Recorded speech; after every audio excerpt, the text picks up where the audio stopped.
চিত্তরঞ্জন থানার উদ্যোগে গরিব দুস্থদের মধ্যে কম্বল বিতরণ।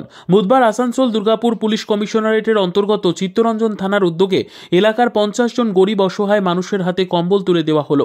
এদিন অনুষ্ঠানে প্রধান অতিথি রূপে উপস্থিত ছিলেন বারাবণীর বিধায়ক তথা মেয়র বিধান উপাধ্যায় সহ ডিসি সন্দীপ করার, এসিপি এস.কে. জাভেদ হোসেন, চিত্তরঞ্জন থানার ভারপ্রাপ্ত আধিকারিক ইসমাইল আলী, জেলা পরিষদ কর্মাধ্যক্ষ মোহাম্মদ আরমান, সমাজসেবী ভোলা সিং সহ আরও অনেকে। এদিন ডিসি সন্দীপ করার জানান, এলাকায় মানুষের সঙ্গে সুসম্পর্ক বজায় রাখতে এবং শীতের কথা মাথায় রেখে আজ চিত্তরঞ্জন থানার তরফে কম্বল বিতরণ করা হলো। আগামী দিনে অন্যান্য থানাগুলিতেও করা হবে।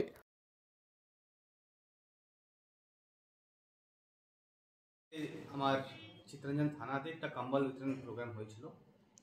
যেহেতু আপনি জানেন শীতকাল চলছে, তো লোককে সুবিধার জন্য আজকে আমি আর মাননীয় এমএলএ সাহেব এসেছিলেন, আমি দুজন মিলিয়ে কম্বল বিতরণ করলাম। মোটামুটি 50 জনকে দিয়ে দিলাম। তো as part of our community policing initiative. Sir, কি প্রত্যেক থানায় এরকম কর্মসূচি চলছে? করবে, প্রত্যেক থানাতে চলছে। আস্তে আস্তে আমি বাকি থানা করবো। তো প্রত্যেক থানাতে আছে, প্ল্যান আছে। ঠিক আছে, ঠিক আছে, থ্যাংক ইউ।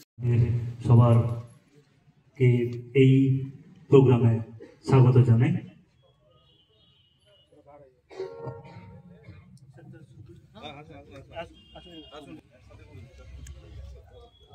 বিধানদা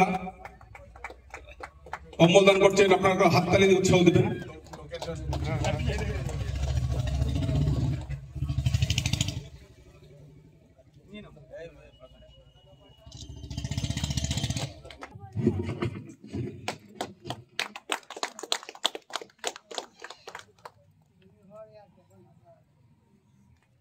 স্যার একটু সামনে যান না।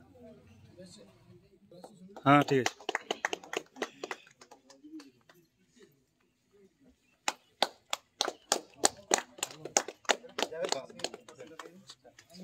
এরপরে সন্দীপ করার, আইপিএস।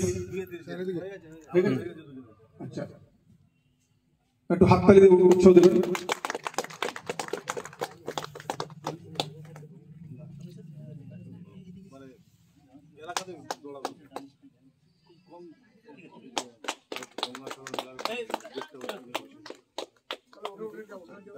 একটা করে লাইন দিয়ে যাও।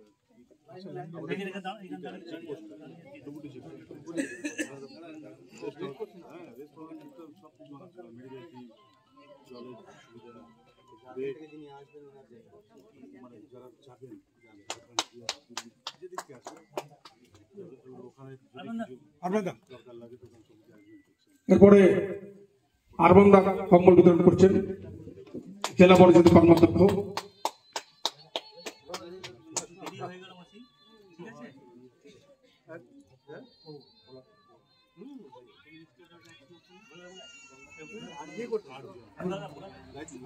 মাননীয় ফোলাদাকে মঞ্চে আসার জন্য অনুরোধ করা হচ্ছে।